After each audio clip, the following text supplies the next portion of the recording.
A paz do Senhor Jesus, que Deus abençoe aqui você, sua casa, sua família. Estamos estudando sobre aconselhamento psicoteológico e hoje eu quero falar aqui sobre o mau conselheiro, ou seja, o conselheiro na contramão daquilo que realmente é referente à sua chamada. E o que é um mau conselheiro? É aquele conselheiro que, na verdade, ele se torna conselheiro por suas próprias atribuições e por seus próprios pensamentos. Ele acredita que vai aconselhar pessoas, que vai levar pessoas a Deus, que vai converter pessoas, que vai ajudar pessoas a superar seus problemas, quando na verdade ele mesmo é um doente. Ele mesmo não conseguiu nem superar os seus próprios. Isso acontece muito em ministério porque muitas das vezes há uma fragilidade da própria igreja em selecionar pessoas para tal função e enviar qualquer um, porque simplesmente se acha bom de Bíblia, porque é bom de conhecimento, porque tem uma visão mais ampla, e já envia essa pessoa na arte e na prática de aconselhar. E o aconselhamento a gente vê que ele é algo muito profundo, ele exige muito mais do que um mero conhecimento bíblico. Exige acima de tudo conhecimento pessoal, ou seja, o autoconhecimento, a pessoa saber quem ela é, seus limites, saber onde pode chegar, e o conhecimento do próximo, ou seja, o entendimento da razão e das pessoas, o entendimento de quem é a pessoa a qual está sendo aconselhada. Isso exige vários fatores. E eu quero citar aqui 7 exemplos de maus conselheiros, né? Os conselheiros, maus conselheiros, são considerados os chamados de conselheiro meia boca. Andam na contramão da ética, não têm temor a Deus, nem pelo que faz. Jamais buscam preparação, não se capacitam, são cheios de religiosidades e carregados de hipocrisia. Aqui nós citaremos 7 exemplos desses maus conselheiros. E eu quero falar em primeira mão aqui sobre o detetive. E que tipo de conselheiro é esse? É aquele conselheiro que vive pesquisando a vida das pessoas para conhecer seus problemas e fingir que vai ajudar. Mas na verdade não consegue fazê-lo porque ele age na contramão de Deus. O detetive sabe mais da vida da ovelha do que o próprio pastor. Ele é um pesquisador nato da vida alheia. E no livro de Levítico, capítulo 19, versículo 16, diz: não andeis como mexeriqueiro na casa dos seus irmãos. Ou seja, não ande procurando saber da vida das pessoas como se fosse um detetive, conhecendo suas falhas, suas fraquezas. E na verdade o detetive depois usa de argumento para poder acusar as pessoas. Em segundo lugar, nós temos o usurpador. É aquele que quer tomar o lugar do Espírito Santo na conversão das pessoas. Ele acha que é ele que vai converter, que vai convencer, que vai transformar as pessoas. E nós entendemos que o homem não é convertido, o homem não é transformado por homens, o homem é transformado por Deus. Os homens são apenas instrumentos de Deus nesse processo de transformação. Um outro tipo de conselheiro é o conselheiro mundano. O que é o conselheiro mundano? Esse tipo de conselheiro não conhece a palavra de Deus e seus conselhos são baseados nos conceitos do mundo. Gostam de discussões tolas, brigas, gritarias e contenda. Por estar ausente de Deus, levam as pessoas pelo mesmo caminho. O conselheiro mundano, ele não tem intimidade com a palavra de Deus, ele não tem intimidade com o Espírito Santo.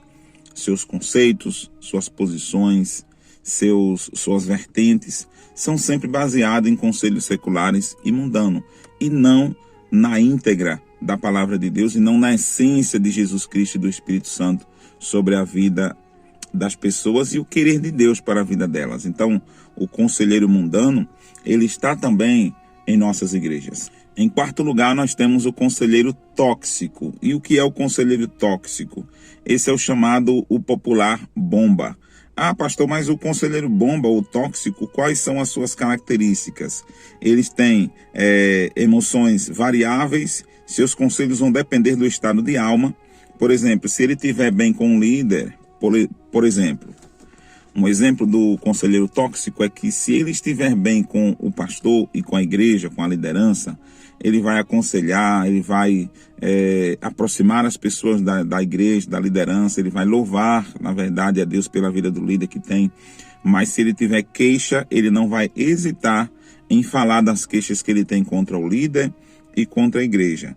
Com certeza ele vai criticar da mesma forma como se ele estivesse bem com todos. Se ele tiver alguma queixa contra a igreja, ele não vai hesitar, dentro do próprio aconselhamento, encaixar as suas queixas, suas lamentações e seus problemas.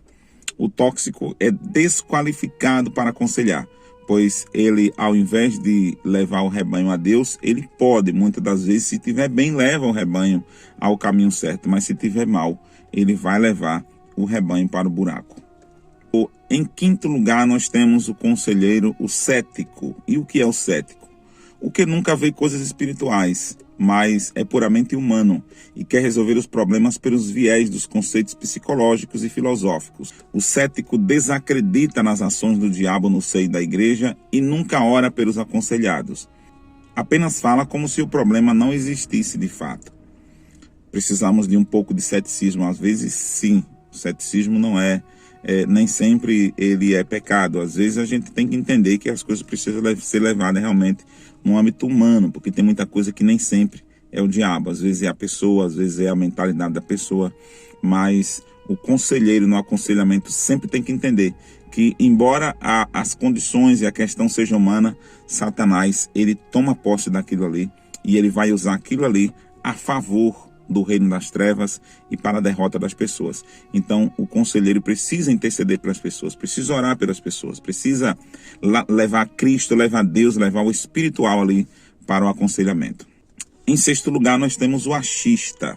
Esse tipo de conselheiro coloca suas ideias acima da palavra de Deus.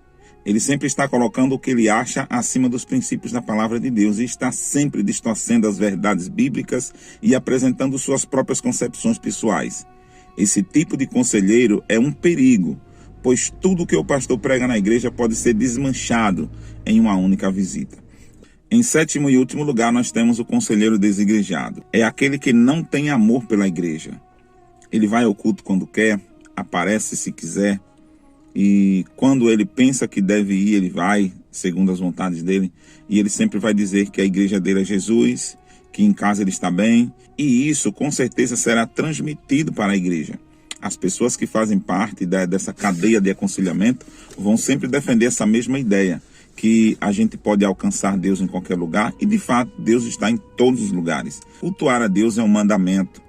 E ali no livro de Hebreus, capítulo 10, versículo 25, diz: não afastai-vos da vossa congregação, como é costume de alguns, antes admoestai-vos uns aos outros, quanto mais sabedes que vai se aproximando aquele dia. Ou seja, cultuar é o mandamento. Alegrei-me quando me disseram, vamos à casa do Senhor.